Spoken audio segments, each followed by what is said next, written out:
सुप्रभात बच्चों। आज हम लोग आपके पाठ्य पुस्तक वसंत का दूसरा पाठ लाख की चूड़ियाँ पढ़ेंगे।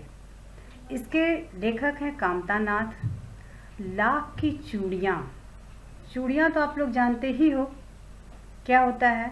लाख, लाख मैं आपको बताऊं कि महाभारत आप लोग अगर देखे हो तो महाभारत में लाख भवन का निर्माण करवाया गया था। वारणावत में पांडवों के लिए दुर्योधन ने लाख से बने भवन का निर्माण करवाया था।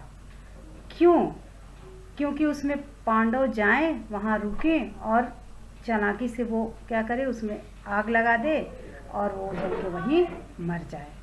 इसका मतलब ये हुआ कि लाख एक ज्वलनशील पदार्थ है। लाख बनता कैसे है? आपको मालूम है कि आप रेशम कैसे बनता है? रेशम जैसे कीड़ों के द्वारा बनता है, उसी तरह लाख भी कीड़ों से ही बनता है। और आपको मालूम है रांची में कहीं लाख का अनुसंधान केंद्र है? नहीं पता? नामकुम में है। तो आगे बढ़ते हैं हम लोग। जैसे आप लोगों को मामा से बहुत प्रेम है, सचमुच में सबको मामा से बहुत प्यार होता है और सभी मामा के घर जाने के लिए बेचैन रहते हैं। हम लोग भी बचपन में बड़े उतावले रहते थे, मामा के यहाँ जाना है, गर्मी की छुट्टी होगी और हम लोग मामा के यहाँ जाएंगे, वहाँ बड़ा मज़ा आएगा। उसी प्रकार लेखक को भी अपने मामा से बहुत लगाव था और वे हर छुट्टी में मामा के यहाँ जाते थे। जैसे गर्मी की छुट्टी होती थी वे मामा के यहाँ चले जाते थे। वहाँ जाते थे, वहाँ एक बदलू नाम का इंसान था जो लाख की चूड़ियाँ बनाता था। तो लेखक वहाँ जाते थे और उनका ज़्यादातर समय बदलू के साथ ही बीतता था। क्यों? उससे उनको बहुत लगाव था, इसलिए कि बच्चों को चूड़ियों गोलियाँ, वो लाख की रंग बिरंगी गोलियाँ देता था जो लेखक का मन मोह लेती थी। तो वैसे तो लेखक जब मामा के यहाँ जाते थे तो उस नाते बदलू उनके मामा ही हुए, लेकिन सारे उसके मित्र जो थे उसको काका कहते थे, इसलिए लेखक भी उन्हें काका ही कहते थे। और एक बदलू का एक व्यवसाय था चूड़ी बनाना। अब वो अपने घर में ही चूड़ी बनाते थे। उनके घर के आंगन में एक नीम का पेड़ था, वहाँ पर एक खटिया चारपाई लगी होती थी, वहीं एक भट्ठी जलती रहती थी और वे वहीं मचिया पर बैठकर, मचिया एक स्टूल का, अभी जो प्लास्टिक का आता है, और वो अंदर इतना ही है कि वो प्लास्टिक का रहता है और वो मचिया धागे से, रस्सी से बुना हुआ रहता है, मचिया कहते हैं उसको। उसी पर बैठ के बदलू अपना चूड़ी बनाता था, लाख की चूड़ी। तो उसको और क्या करता था कि चूड़ी को बनाने में इतने वो मग्न हो जाते थे कि, और उसको बनाने के लिए बेलन नुमा एक मुंगेरी रखी रहती थी जिससे वो विभिन्न प्रकार का उसको आकार देते थे। और तब उसमें बना के नहीं था कि उसको बना के छोड़ दिया, उसको बनाए, उसमें रंग भरा और उस बेलन में नुमा मुंगेरी में डालकर उसको बड़े ध्यान से देखते थे कि चूड़ी बनी कैसी है। और ऐसा लगता था कि इस तरह से देखते थे जैसे कि वो किसी की कलाई हो। और बदलू जो थे वो पेशे से मनिहार थे। मनिहार कहते हैं चूड़ी बनाने वाले को, चूड़ी का व्यवसाय करने वाले को। वो उनका पैतृक पेशा था। पैतृक पेशा मतलब जो पिता से मिला हुआ, पूर्वजों से मिला हुआ। चूड़ी तो क्या था कि उस गांव भर की सारी औरतें उन्हीं की बनाई हुई चूड़ियाँ पहनती थी और वो बड़े चाव से बनाते थे और लोगों को पहनने के लिए देते थे। सारी स्त्रियां जब पहनती थी उनको देखकर भी बहुत अच्छा लगता था कि अरे वाह, कितनी अच्छी मैंने चूड़ी बनाई है। और वो बहुत सीधा स्वभाव के थे, सीधे सरल स्वभाव के थे बदलू। कभी कभी तो वो किसी को ऐसे भी दे देते थे, मुफ्त में भी चूड़ियाँ दे दिया करते थे किन्हीं किन्हीं अवसरों पर। लेकिन सारा कसर वो तब निकाल लेते थे जब विवाह का अवसर आता था, क्योंकि उस लाख की चूड़ी को सुहाग का भी प्रतीक माना जाता है। तो उस समय वो मनमानी एकदम अपना मन के हिसाब से उससे पैसा लेते थे। ऐसे ही एक घटना लेखक को याद आती है, जब विवाह के अवसर पर वो चूड़ी किसी को देना था और वो कम दाम में लेना चाहते थे। तो वो क्या हुआ, बदलू गुस्सा हो गए, जिद पकड़ लिए कि अब मैं दूंगा ही नहीं। फिर उनको बहुत मनाया गया, मनाने में सबके पसीने छूट गए, तब जाकर वो कहीं माने। और उसके बाद तब क्या हुआ कि वो चूड़ी दिए, तो चूड़ी के साथ साथ तो क्या मिला उनको, स्त्री के लिए वस्त्र, उनके लिए वस्त्र, बहुत सारे अनाज, और क्या, और मिला उनको पैसे भी मिले। पैसे मिले तो वो तो मिले ही। इसके बाद उन्होंने क्या किया, अब मैं क्या बोली आप लोगों को, उसके बदले उनको अनाज मिला, उनकी स्त्री के लिए कपड़े मिले। इसका मतलब क्या हुआ कि वो जो थे चूड़ी पैसे से नहीं बेचते थे, वो चूड़ी के बदले कोई सामान ही लेते थे। और लोग उनको कभी चना दे दिए, कभी चावल दे दिए और चूड़ी ले लिए। तो इस बदला बदली को क्या कहते हैं, जो वस्तु हमारे, ये कहलाती है वस्तु विनिमय प्रणाली। वो ऐसा है जैसे मान लो कि हमारे पास उस समय में, उस जमाने में, कि हमारे पास चावल है, दाल नहीं है, और किसी के पास दाल है, चावल नहीं है, तो हमने अपना चावल उसको दे दिया, उससे दाल ले लिया। क्या हुआ, ये वस्तुओं के बदले वस्तु ही लेना, वस्तु विनिमय प्रणाली। आज क्या है, आज लेन देन का साधन क्या है, पैसा है। कोई भी सामान हम लोग रुपए पैसे से ही खरीदते हैं। तो इसके आगे बढ़ते हैं। अब बदलू के यहाँ ही लेखक का सारा समय बीतता था, और बदलू को भी बड़ा मजा आता था लेखक से बात करके, क्योंकि वो गांव में रहते थे और लेखक शहर से जाता था गांव। तो वो शहर की सारी बातें लेखक से पूछा करते थे। लेखक उनको बताते थे कि काका, गांव में तो सभी कांच की चूड़ियां पहनते हैं और यहाँ तो सभी लाख की चूड़ियां पहनते हैं, ऐसा क्यों है।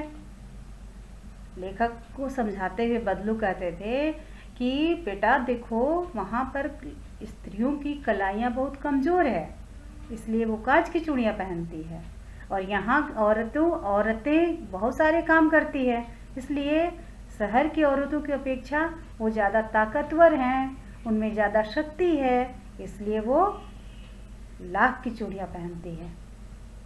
इसका मतलब कि वो कांच की चूड़ी और लाख की चूड़ी में क्या अंतर है। यही है कि कांच की चूड़ी थोड़ा हल्का होता है और लाख की चूड़ी में थोड़ा वजन होता है। और इसके बाद क्या हुआ, बहुत दिनों तक ऐसे ही चलता रहा, आते रहे लेखक, बदलू से मिलते रहे। तभी अचानक क्या हुआ, उनके पिता का ट्रांसफ़र हो गया यानी तबादला हो गया। तो इस बीच बहुत दिनों का अंतराल हो गया, और बहुत दिनों के बाद क्या हुआ, लेखक का अपने मामा के यहाँ आना हुआ। तब क्या हुआ था, लेखक बड़े हो चुके थे, और बचपन में जब आया करते थे और बड़े हुए तब आए। तो बड़े हुए तब आए जब मामा के यहाँ, तो उन्होंने देखा कि क्या अंतर उनको दिखाई दिया अपने मामा के यहाँ, कि सारी औरतें जो है कांच की चूड़ियाँ पहनी हुई है। ऐसा क्यों है भाई। फिर भी उन्होंने कोई खास ध्यान दिया नहीं, क्योंकि बचपन की धुंधली याद थोड़ी बहुत उनको थी, लेकिन उन्होंने कोई ध्यान दिया नहीं, ऐसे ही रहने लगे। अचानक एक दिन क्या हुआ, एक आंगन में उनके मामा की बेटी फिसल कर गिर गई। घर में कोई था नहीं, इसलिए लेखक को ही उसकी मरहम पट्टी करनी पड़ी। और तभी क्या हुआ कि लेखक को अचानक याद आया कि कांच की चूड़ी पहनते नहीं थे, बदलू काका एक थे, वो क्या करते थे, लाख की चूड़ी बनाते थे। तो इन्होंने क्या किया, उसी दिन वो तुरंत चले गए बदलू काका से मिलने। वहाँ गए तो बदलू काका तो उन्हें पहचान नहीं रहे थे। फिर उन्होंने प्रणाम किया और कहा कि काका, मैं लल्ला हूँ। तब उन्होंने पहचाना, और पहचानने के बाद उन्होंने उनसे बैठाया, लेखक को बैठाया, और बैठाकर उनके हाल समाचार शहर के बारे में पूछने लगे कि कैसे हो तुम, इतने दिनों के बाद आए। उन्होंने अपनी सारी कहानी बताई।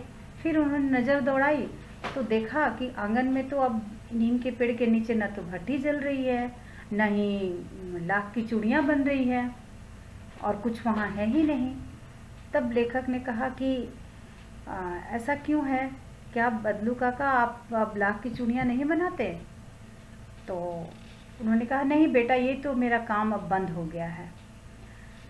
अब तो सभी यहाँ कांच की चूड़ी पहनते हैं और लाख का हमारा बनाया हुआ चूड़ी का तो अब महत्व ही कम हो गया, और जो मशीन से चूड़ी बन रही है ज़्यादा सुंदर दिखती है, बहुत अच्छी होती है, तो सब लोग वही पहनते हैं। अब मेरा तो अवस्था भी ये नहीं रही, शरीर भी ढल चुका है। अब मेरे ऐसा लेखक को लगा, ऐसा बदलू ने नहीं कहा, ऐसा लेखक को लगा कि अब शायद इनकी अवस्था ढल चुकी है, शरीर भी ढल चुका है और ये शायद काम करने के लायक नहीं होंगे, इसीलिए छोड़ दी होगी। लेकिन लेखक को बात करते हुए उनके मन की व्यथा उनसे छुपी नहीं रह सकी। बदलू के मन की व्यथा वो भांप लिए, उनको समझ में आ गया कि अब मशीनी युग आने के कारण क्या हो गया है, उनका धंधा बंद हो गया है और उनका घर चलना भी काफ़ी मुश्किल हो गया है कि घर उनका कैसे चलेगा। और लोग क्या करते हैं, कांच की चूड़ी क्योंकि सस्ता भी मिलता है, सुंदर भी दिखता है, तो वही लेकर पहनना शुरू कर दिए हैं। और तब उन्होंने पूछा, उनको लगा कि आगे देखते हैं इनका काम कैसे चलता होगा। तब उन्होंने कहा कि काका आपकी गाय कहाँ है? क्योंकि जब बचपन में जब लल्ला आते थे बदलू के पास तो उनको मलाई खिलाते थे, आम खिलाते थे, बिना कुछ खिलाए भेजते ही नहीं थे। तब उन्होंने कहा कि मुझे तो वो मलाई याद आ रही है जो आप मुझे बचपन में खिलाया करते थे। तो उन्होंने कहा कि बेटा गाय तो बिक गई। तब उन्होंने कहा कि और आम, आप तो हमें आम खाए हुए भी बहुत दिन हो गया। तो बोले कि हाँ आम मैं तुमको खिलाऊंगा, क्योंकि वो मेरे पेड़ की फसल है और बहुत अच्छी आम होती है। और अपनी बेटी को बोले कि लल्ला के लिए आम लेकर आओ। आम लेकर आई और तो उन्होंने देखा इतना सारा आम, नहीं काका इतने मैं नहीं खाऊंगा, बस मुझे 2-4 चाहिए। और 2-4 आम लेकर उसकी बेटी ने जैसे ही हाथ बढ़ाया लेखक को देने के लिए, तो लेखक की निगाह कहाँ गई, रज्जू की कलाई पर गई। और कलाई पर जैसे ही उनकी निगाह पड़ी तो देखा, उन्होंने उनके प्रश्न पूछने से पहले ही बदलू समझ गए कि अब लेखक क्या बोलने वाले हैं।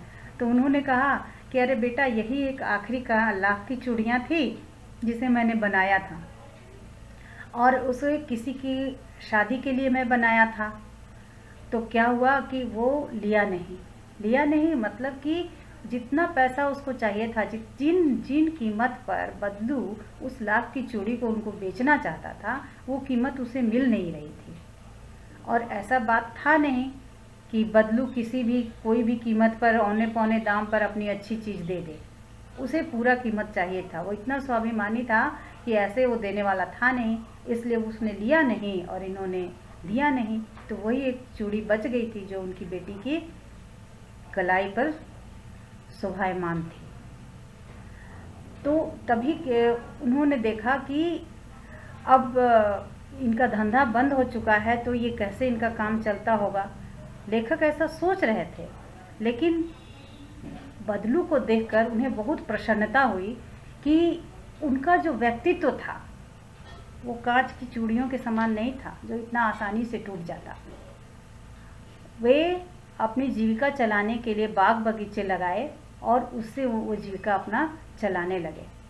उन्होंने, लेखक को ये देखकर बहुत ही अच्छा लगा कि बदलू काका जो हैं हार कर भी हिम्मत नहीं हारे और आराम से अपनी जीविका चला रहे हैं। कष्ट तो ज़रूर हो रहा है, लेकिन स्वाभिमान में कमी नहीं है।